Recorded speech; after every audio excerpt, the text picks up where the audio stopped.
Rapaziada, olha, hoje vai ser um daqueles vídeos assim que, é complexo de fazer, cara.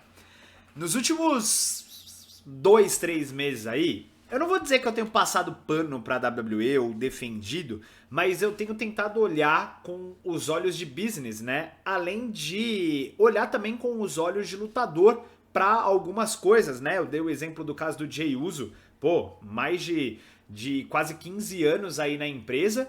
E, cara, teve aí nos últimos 2 anos a sua chance individual e o tanto que esse cara trabalhou pra conseguir estar lá, né?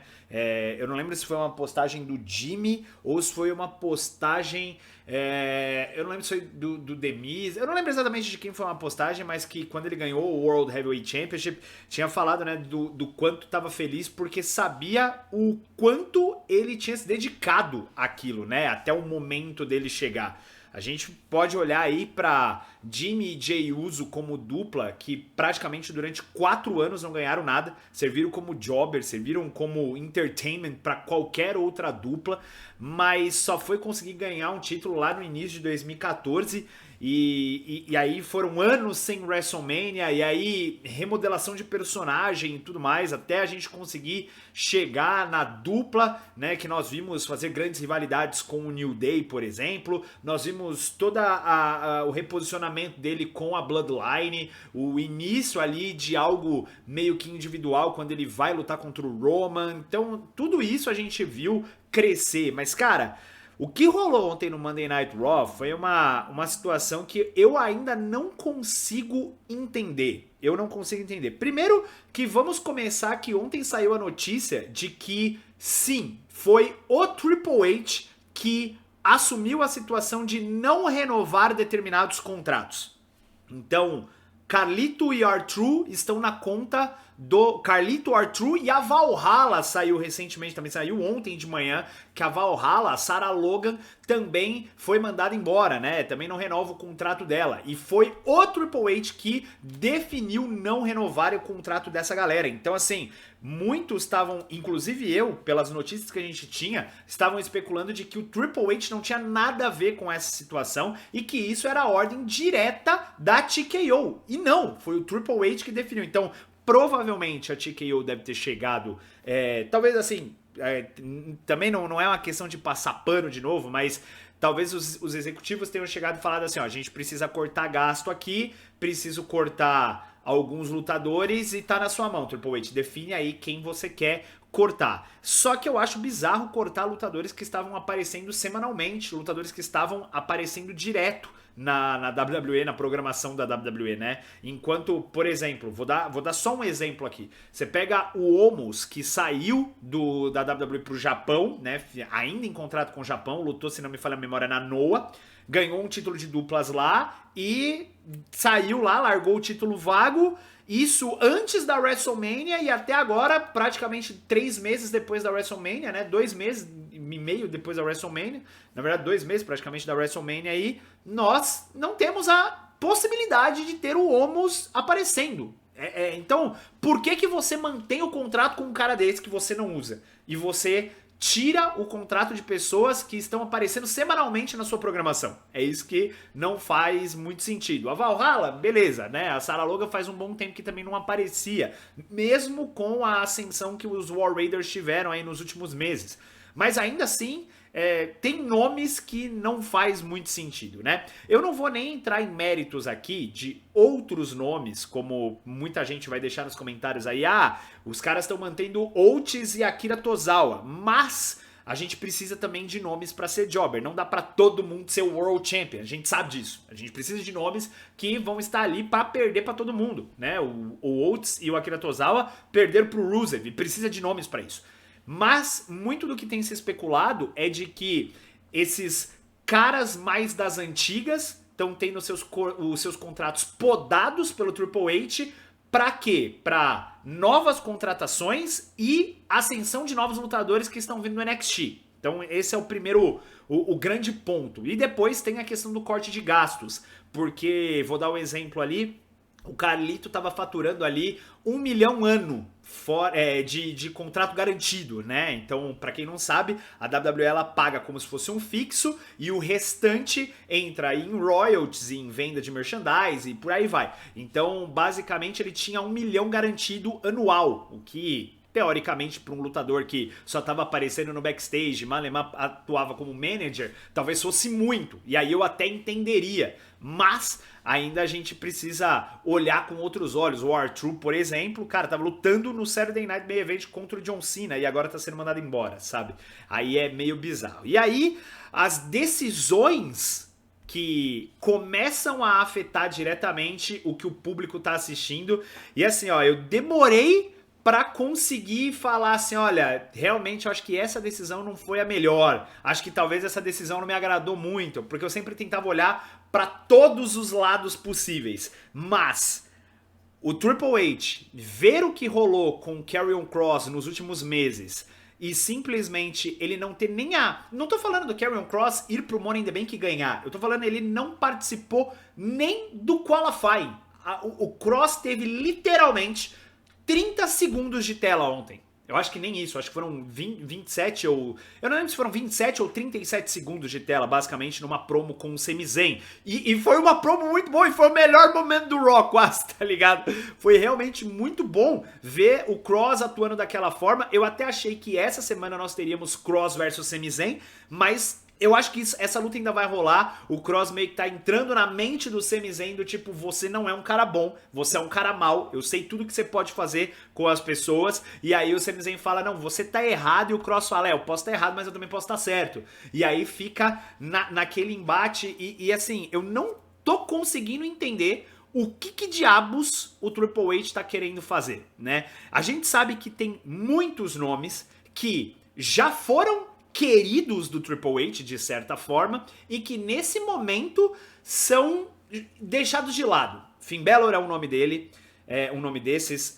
Karrion Kross é um nome desses, desde que retornou. E detalhe, o Karrion Kross, pra quem não sabe, quando foi mandado embora em 2021, o Triple H ligou pessoalmente pra ele e pediu pra que ele não assinasse contrato com ninguém. O Kross poderia ter assinado contrato com a TNA, ele poderia ter assinado contrato com a AEW, porque ele recebeu proposta, mas o que ele definiu? Ele falou, eu vou pegar só algumas participações, então ele lutou na MLW, ele fez algumas lutas na GCW também, somente por aparição, então ele recebia por aparição apenas.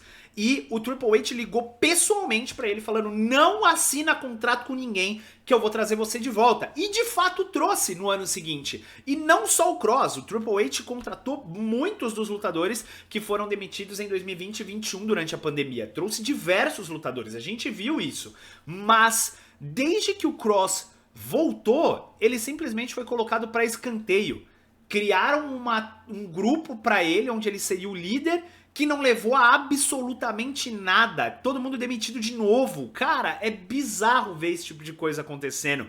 E outros nomes, como o próprio nome do AJ Styles, que muita gente, claro, tem a questão do AJ Styles podendo tá lutando pelo título intercontinental e tudo mais, mas cara, é bizarro a gente ver uma situação dessa. Eu entendo também a questão de segurança de certa forma com relação ao Kross, mas ele poderia muito bem ter lutado na luta de ontem contra o Punk e o AJ Styles, mas a WWE colocar, e aí entra aquela situação, né, a Stephanie Vaquer chegou agora e já ganhou a chance dela contra a frente de Liv Morgan e Ivy Nile. Ah, mas a Stephanie Vaquer tem um baita cara e não sei o quê. Tudo bem, mas eu acho que também você respeitar a hierarquia é algo que é muito legal e que assim, ó, aí puxando um pouco as carroças, o Triple H nunca permitiria que isso acontecesse quando ele era lutador. Jamais permitiria que os caras novos,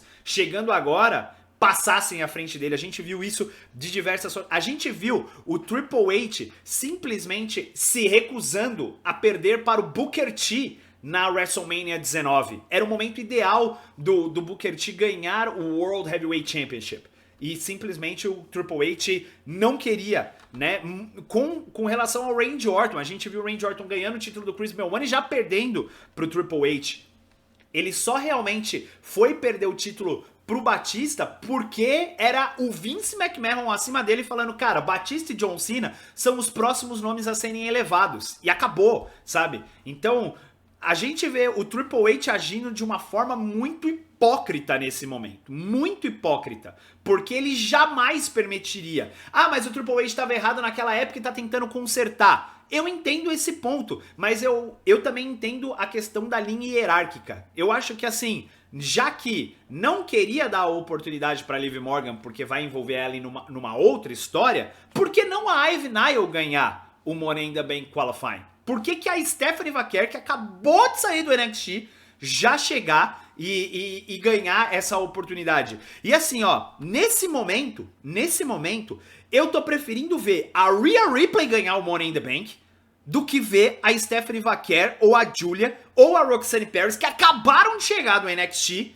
e já ganhar a maleta. Juro, nesse momento eu tô começando a preferir porque eu acho que respeitar uma linha hierárquica era muito boa. E aí tem um outro detalhe também. Por que só 6 lutadores? Por que não? A gente não tá mais na época da pandemia. Por que não colocar de novo no Money in the Bank 8 lutadores, igual era ali em 2010, 2011? Pô, era muito mais legal. Dava oportunidade de mais gente. A luta, né, balançava muito mais. Eu acho que a gente tinha... a gente teve oportunidades até 2019, eu acho. Teve mais de 7, acho que foram 7 ou 8 lutadores. O Brock acaba entrando como o 8º depois de tirar o Sami Zayn. Então, assim, nós tivemos já momentos do Money in the Bank que nós já tivemos quase 10 lutadores. Acho que na WrestleMania 26, se não me falha a memória, tivemos acho que 10 lutadores. Então, poderia ter colocado mais lutadores pra lutar nessa luta e aí daria mais oportunidades. Não deixaria um negócio tão, sabe, fechado, tão maciço ali. Então, eu realmente, assim, fiquei indignado com o fato da Stephanie Vaquer, não só... E aí agora a gente precisa ir pro outro ponto, que é o trabalha e trabalha, né? Aí agora eu tenho que tirar o chapéu, pelo menos um pouco então, pra Stephanie Vaquer, pelo fato de que ela foi anunciada pro Worlds Collide, vai lutar na parte da tarde e depois, ó, já vai direto pra outra arena lutar no Money in the Bank, porque são 2 arenas diferentes. Apesar do Worlds Collide acontecer na mesma cidade, vai ser em outra arena. Então, cara, bizarro isso. Bizarro pensar que ela vai ter que lutar 2 vezes na mesma noite. E não só ela, o Chad Gable a mesma coisa. Então assim, eu entendo colocarem o personagem do grande americano e, pessoalmente, eu sou muito fã do Chad Gable. Pra mim, ele que tinha que ter tirado o título do Gunther lá atrás e não o Sami Zayn. Acho que o Gunther tinha que ter perdido pro Chad Gable. O Chad Gable fez muitas lutas incríveis contra ele, eu acho que valia muito a pena ele ter ganhado o título, e aí colocar esse personagem novo do grande americano, porque ele tava perdendo pros luteadores, muito legal, muito bacana toda essa situação, mas ele já tinha participado do Qualifying do Money in the Bank, perdeu, graças à intervenção do Hirodel Vikingo, ele vai lutar contra o Vikingo no Worlds Collide, já tá anunciado, e também a mesma coisa agora, vai pro Money in the Bank depois pra usar o personagem do grande americano pra lutar no Qualifying. Ele derrotou AJ Styles e CM Punk. O CM Punk eu até entendo, porque assim, era aquela pegada, ou ele ganhava e ia ter treta com o Seth Rollins durante o Money in the Bank, ou o Seth Rollins aparecia pra não deixar ele ganhar. E não vai me surpreender a situação do CM Punk tentar fazer o Seth Rollins perder o combate no sábado também. Mas o cara conseguir ganhar do AJ Styles e do Punk é uma baita de uma situação. Mas ele teve 2 linhas de oportunidade, sabe? Eu acho que poderiam ter escolhido uma pra seguir, de fato. Poderiam não ter colocado o Chad Gable numa luta, né, inicial ali contra o Penta e o Dragon Lee. Poderia até colocar o Cross ali, já que era pra perder. Coloca ele ali pelo menos pra participar. Vocês têm noção de que mesmo com toda essa ascensão, o Karrion Kross simplesmente não conseguiu nenhum combate no Monday Night Raw desde a WrestleMania. Ele só teve aquele combate contra o AJ antes, inclusive, da WrestleMania. E de lá pra cá ele só aparece em momentos de backstage e tudo mais. E aí todo mundo vai perguntar, pô, mas por que o Kross? Por que o cara conseguiu a façanha de passar John Cena, Randy Orton, Jey Uso e por aí vai, todo mundo na venda de camisetas? Cara, isso é algo genuíno demais. Vocês têm noção que ele desbancou o Jey Uso com o Yeet, ele desbancou o John Cena, ele desbancou o Cody Rhodes, ele desbancou o Randy Orton, ele desbancou o Seth Rollins, e ele desbancou o Roman Reigns, e ele desbancou o CM Punk. Foram 7 nomes que estavam nos tops de venda, e ele desbancou todo mundo, cara. Ele desbancou todo mundo e colocou a camiseta dele no top. Ah, mas foi por conta da promo, do momento viral? Não interessa. Ele conseguiu fazer isso de maneira 100% orgânica, sem aparecer nos shows. Caraca, velho. Caraca. É algo inacreditável. E é óbvio que isso não se mantém a longo prazo, principalmente se ele não aparece. E aí, algumas pessoas vão falar, isso é uma mentalidade muito do Vince McMahon, uma mentalidade muito engessada de que ele não gostava que outros lutadores se colocassem over. Ele só gostava quando ele queria colocar o lutador over e ele mesmo ia lá e empurrava o cara. Então, por isso que o Vince McMahon tinha tanta raiva do Daniel Bryan, entre aspas, né?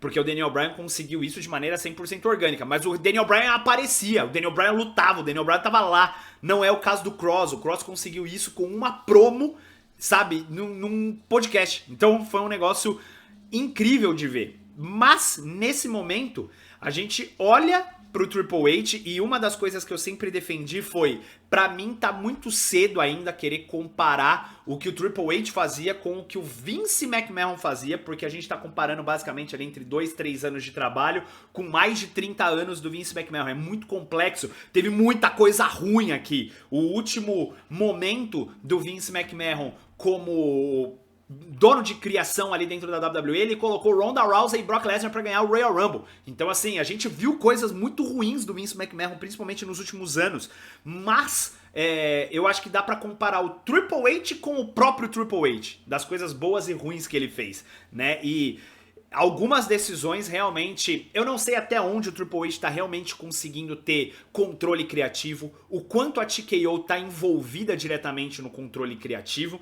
né? A gente já viu que quando o The Rock decide colocar a mão no negócio, ele que domina, mas a gente também vê que quando ele sai fora, parece que as coisas não andam. E aí é o que dá razão pro careca lá, né? De virar e falar assim, não, vou ficar em casa assistindo aqui a WrestleMania, vocês que se viram. E aí ele vai olhar e falar assim, pô, tá vendo, ó? Se eu saio, os caras não conseguem fazer um negócio muito bem feito. E aí eu tenho que voltar pra poder manejar o negócio da melhor maneira. E não dá pra negar que o personagem de Final Boss do The Rock foi muito bom. E foi necessário. Mas, cara, é incrível, foi mais um desabafo aí, porque, olha, ontem à noite foi triste, cara. Foi triste demais ver tudo que rolou no Monday Night Raw. E assim, a gente vê situações muito boas e muito ruins, é uma de Pelé e outra de Mané, a gente não consegue entender qual é o caminho a seguir. Nesse sábado tem Worlds Collide, nesse sábado tem Money in the Bank, e juro, não dá pra saber o que vai rolar, cara. Não dá pra saber. No Money in the Bank feminino, eu tô torcendo muito pra Naomi ganhar, eu acho que ela merece demais, eu acho que encaixaria muito pra esse personagem dela, mas não me surpreenderia a Rhea Ripley ganhar, e eu preferia ver a Rhea Ripley, já que se não for dar pra Naomi, eu preferia ver a Rhea Ripley do que qualquer uma que subiu do NXT agora. Sem dúvida, 100% assim, sabe? Já no masculino, tá muito difícil. Existem muitas especulações, desde o Seth Rollins ganhar a maleta pra fazer o cash no Jey Uso, desde o LA Knight ganhar, mas eu acho muito difícil qualquer um do SmackDown ganhar, principalmente porque quem é campeão é o John Cena, né? Mas assim, se tivesse que fazer uma aposta, talvez eu apostaria realmente assim nesse momento, talvez no Seth Rollins, tá? Mas quem eu mais gostaria de ver, já que, dada a situação que Karrion Kross não tá no Money in the Bank, eu gostaria de ver muito Solo Sikoa também com a maleta. Eu acho que essa pegada do Solo Sikoa meio que em rivalidade com o Jacob, nessa linha de você trouxe o título americano pra casa, pra família, eu tô com a maleta, então o título mundial em qualquer momento vem pra gente de novo, sabe? Ele nessa pegada e o próprio Jacob e o Jeff Cobb ajudando ele, né? O JC Mateu. Talvez a gente consiga ver algo diferente, né? Mas assim, se fosse pra ir pra um caminho mais seguro, eu acho que a WWE daria o Money in the Bank pro Seth Rollins novamente. E aí ele faz o cash-in no Jey Uso ou em uma possível... eu não digo num Gunter, porque eu acho que o Jey deve ganhar do Gunter. Lembrando que na próxima segunda-feira já tem o combate definido, né? Jey Uso versus Gunter pelo World Heavyweight Championship. E também vale citar que a WWE quer fazer uma terceira luta entre Seth Rollins e CM Punk pro SummerSlam. Então poderia envolver o título nessa brincadeira, né? A única coisa que eu não quero é que eles gastem o Money in the Bank igual no ano passado com relação ao Drew McIntyre, que fez o cash-in e falhou, né? Esse é outro lutador também que nas mãos do Triple H só se lascou, né, senhoras e senhores? Só se lascou. O cara perdeu a rivalidade pro CM Punk recém-chegado, né? Recém-chegado não, mas que voltou da AEW. Perdeu o World Heavyweight Championship, né? Ele ganhou 2 combates que deu chance pra ele de título, que foi o Elimination Chamber pra lutar com o Rollins e o Money in the Bank. Fizeram ele ali perder, na verdade assim, ele perdeu em casa pro Damian Priest por conta da rivalidade com o Punk. Perdeu o Money in the Bank, né? A maleta, ele ganha a luta, mas perde a maleta também por conta do Punk. E aparentemente perdeu a rivalidade pro Priest, mesmo tendo ganhado na WrestleMania, ele perde a rivalidade pro Priest. Então assim, é triste, né, senhoras e senhores? A situação do Drew McIntyre também não tá nada fácil, né? E ele deve estar bem longe agora, deve tirar as férias dele aí, merecidas pelo menos, né? Merecidas pelo menos. Espero que quando ele voltar ele consiga algo ainda maior, né, senhoras e senhores? Mas, bom, põe nos comentários aí se vocês também estão frustrados ou não, né? E é a contradição. No último vídeo eu comentei que talvez a culpa fosse nossa, talvez a culpa fosse de cada um que acompanha demais toda a parte de internet, todas as redes sociais, mas... tem algumas decisões criativas que eu comecei a olhar e falar assim, rapaz, isso aí vai dar um problema no futuro, né? Mas põe aí que eu quero saber a opinião de vocês. Deixa o seu like aí embaixo, se inscreve no canal, compartilha esse vídeo e não se esqueça também de me seguir nas minhas redes sociais, tá tudo na descrição, fechou? Valeu, galera, grande abraço a todos vocês, fiquem com Deus, até mais, fui!